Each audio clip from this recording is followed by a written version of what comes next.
For such young fiction, Star Citizen has incredibly deep lore. And one of, albeit most likely the greatest draws to Star Citizen, are the ships. Their fully realized designs and unique characteristics make them alluring to any sci-fi fan. Apart from each ship, each manufacturer has a fully detailed backstory, design language, and company philosophy. These characteristics ring true for virtually every vehicle. This video series will take you through the design language, history, ship selection, and odd quirks of each of the major ship producers of Star Citizen. If you would like to stay up to date with the rest of the series, subscribe to this channel.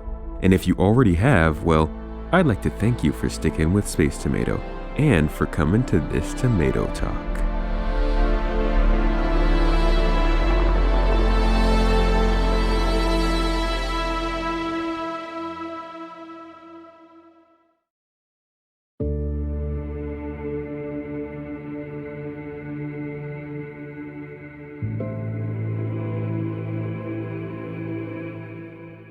While lesser known amongst combat pilots, Argo impacts almost everybody's life in some way.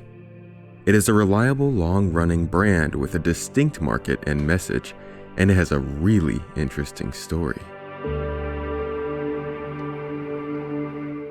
The year was 2243. After close to 100 years of moving people and cargo across the expanses of North and South America, the aging and complex Trans-America maglev rail line was in desperate need of an overhaul. At this point in time, unfortunately, eyes were turned towards the stars as space transportation was the new cool kid thing. With the complex situation surrounding this train project, governments had trouble finding funds, and private firms were focused on bigger things up on Mars. Enter Alana Redman, who worked for Trans Am as an assistant engineer. Alana had a keen eye for mechanical processes and thought she noticed a more efficient way for repairs to be made to the trains. After spending all of her vacation time working on a new alternative repair method, she knew she was onto something big, but hadn't finished the job. So she quit and created her own company, Argo Technologies. She solved the repair issues of the Trans Am line and catapulted Argo Technologies into the spotlight overnight.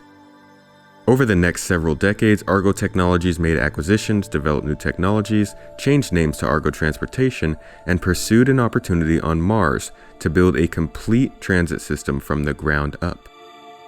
In the city of Port Renatus, Alana envisioned a radial networked transit hub that we will hopefully be able to experience in-game someday. Unfortunately, she didn't live to see this plan realized, but success of the system did end up opening the door for Argo to begin work on the Prime Transit Metro Rail on Terra and the Municipal Line on Angeli. In 2619, after centuries of successful business, due to internal needs and subsequently the obvious needs of others, Argo acquired and retrofitted short-range shuttlecrafts, turning them into what is now known as the Multi-Purpose Utility Vehicle, or the MPUV. This led to the ship department of the company becoming the largest branch and the company name transitioning to the familiar Argo Astronautics in 2665. Today, we know Argo Astronautics by its industrial but attractive design that is well associated with worker ships, transports, utility vehicles, and mining platforms. The name Argo means efficient design, practicality, and useful function with every product. The closest real-world counterpart that I can think of is Caterpillar. It has a colorful style with orange seeming to be the de facto color, but it's still industrial. And not in the heavy, gritty industrial style of the Aegis Reclaimer, but more in its own marketable and playful, comfortable style. An orange design on a black underbody is a trademark of the company, along with striped black and white graphic details around the exterior. Each ship has easily spotted identification numbers on the outer hull as well, and the lights are very reminiscent of the square utility lights we all know well from construction vehicles. Exposed thrusters and heat exchangers are also on prominent display, exposed to the open air so as not to sacrifice function for a sleek design. Sometimes, small trellis cutouts can also be seen. And while the design doesn't call for MISC-level rounded surfaces, you will see chamfered corners often. And on the inside, handholds like you would expect in a working environment, cramped spaces due to the efficient use of space, and exposed tubing and machinery, which also reminds you these are not ships for leisure. Argo is the kind of company that won't hide what keeps its products running, but it makes sure it still looks good. If you're looking to do anything transport, cargo, mining, or even possibly repair related, Argo is almost sure to be a name you'll become quite familiar with. The MPUV Cargo is a dedicated merchant transfer ship, small, simple, and kinda boxy.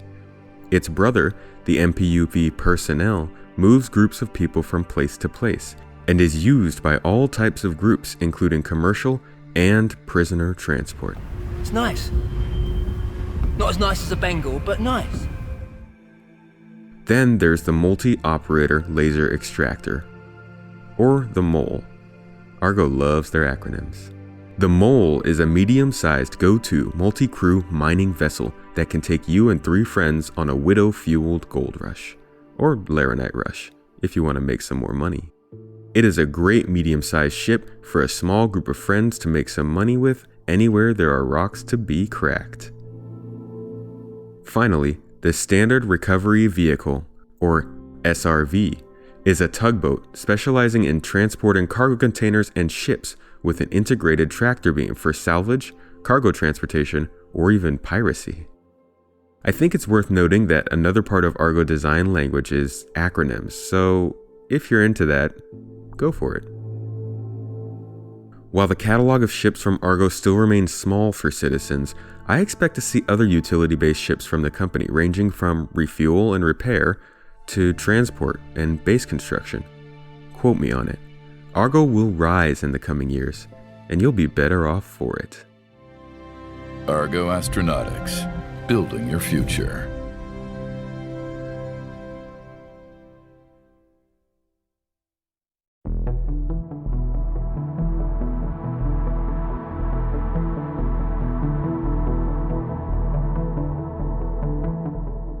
On the other side of the industrial coin is the Musashi Industrial and Starflight Concern, or MISC, which was formed in 2805 in an arranged business merger between the failing Hato Electronics Corporation and the Musashi Lifestyle Design Unit spin-off of Acorn Limited. It is currently based on Saisei in the Centauri system. For most of the company's history, the majority of business has come from the production output of their heavy industrial division. The Hull series of industrial trade hauling ships keep the company at the front of the industry, both human and Xi'an. MISC is the only human spacecraft corporation to sign a Lend-Lease agreement with the Xi'an, agreed to in a closed-door conference in 2910. This agreement has led to a business partnership which sees Xi'an-made hull ships flying around Xi'an space and MISC ships like the Reliant series equipped with Xi'an thruster technology in UEE space. More recently, due to the success of the Hull series, MISC has funneled profits from their corporate line into the development of 2 spacecraft that are nominally marked for personal use, the Freelancer and Starfarer. And even while competing in a crowded marketplace against heavyweights like Robert Space Industries and Drake Interplanetary, MISC has found overwhelming success. Now, when it comes to design, MISC ships are easily identifiable and can be best described as clean, clinical, and industrial. In MISC ships, you'll always come across bare metal panels with visible rivet patterns. Large hoses and tubing are also often visible and exposed to passenger view. And while that may remind users of low-grade and quality construction, you can rest assured that MISC uses top-grade components and can outfit its cockpits with high-quality instruments and displays that can look really slick. Large round surfaces are all over the exteriors of the ships, as well as round thrusters to match the round doorways connecting hallways and rooms inside. And on those exposed panels and round surfaces, you'll find more chrome than a Harley-Davidson dealership. Seriously, Chrome and shiny surfaces are all over the place.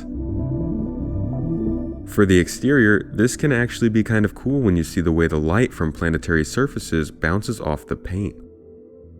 Finally, the advertised style of the company is very reminiscent of the American tough truck style commercials of the early 2000s, with a sci-fi twist. Comes out the same way. You got two Arc Duo 400 engines. Their award-winning colloid ion technology gives you maximum fuel efficiency while keeping your sig low.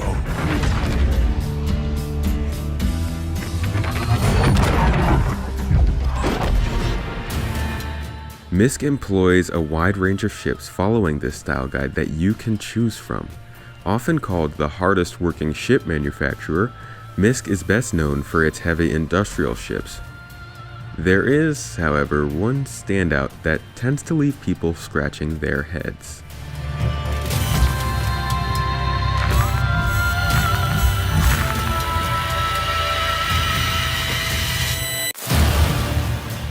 Let me introduce you to the MISC Razor.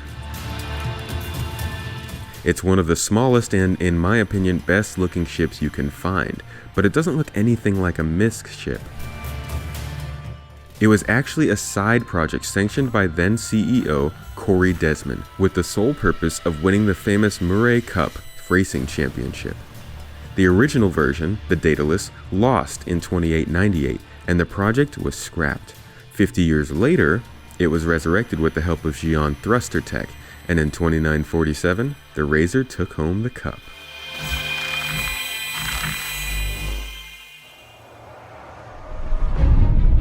As for the more traditional MISC ships, the most popular is the Freelancer, which offers an efficient but spacious chassis for 1 to 2 people to take on a variety of voyages. The ship comes in 4 trims meant for cargo hauling, exploration, and combat. It was developed specifically to handle a large range of roles. It can also be said of the Freelancer that it has inspired more debate than any other spacecraft on the market. Detractors claim it's unattractive and the field of view is unnecessarily limiting. While they may have the handling of your living room couch and cockpit visibility of a Min sunset, Rude. the bold design choices featured in the Reliant alone are enough to set my cold black heart beating again. But apparently fans argue that the ship is the secret of their business success. That rare, cost-effective ship that fulfills many of the same roles as the RSI Constellation, but requiring far fewer crew. Meanwhile, the Starfarer is a very role-specific ship, meant for the sole purpose of large-scale refueling. Starfarers carry massive internal fuel tanks that are welded directly to the ship's core superstructure, making them significantly safer than a modified transport, which were all that were used prior to the ship's introduction. Then there's the Endeavour, a massive floating modular base with detachable sections including but not limited to an entire hospital, farm, a sensor array, or a command and control module. The current design is several years outdated, however, and certain to be different when finally manufactured several years from now to fit more in line with the rest of the ships. As always, expect a size increase. The MISC starter is the Reliant, a transforming ship with various trims for different activities that is affordable for most and relatively advanced. This ship is currently the only one available that boasts to eventually have filming capabilities in the game, which keeps me interested in one day obtaining it. It also comes with the inclusion of alien Xi'an technology. Finally, the Prospector, the go-to beginner's mining ship. This ship is great for exploration and mining, and with a bed available in the back, it offers an experience that every player should try out at least once. Making a few mining runs only to go to sleep and sign off floating in an asteroid belt is a fantasy that MISC new citizens around the verse would want to experience. For such a young company, MISC knows exactly what it wants, and judging by its success, it knows how to get it. Headquarters in an amazing location, business all over known space, a huge line of ships that cover a ton of career choices, sometimes unexpectedly, and a partnership with one of the most advanced species out there. MISC has the resources, as long as you have the money. MISC, built for life, adapt and fly. Whatever. That was the breakdown of just 2 of Star Citizen's ship manufacturers. 2 which tend to be very industry focused, if that's what you're looking for. But remember, there are 8 other major ship manufacturers that I'm covering for you. So check out the other episodes on my profile to get caught up with the rest. Thanks again for checking out this video and my channel as a whole, and if you'd like to discuss more of the lore of the verse or talk about other upcoming videos, check out my Discord server linked in the video description. If you'd like to help me continue to make more of these videos, check me out on Patreon, also in the video description. And consider subscribing to Space Tomato for more Star Citizen content.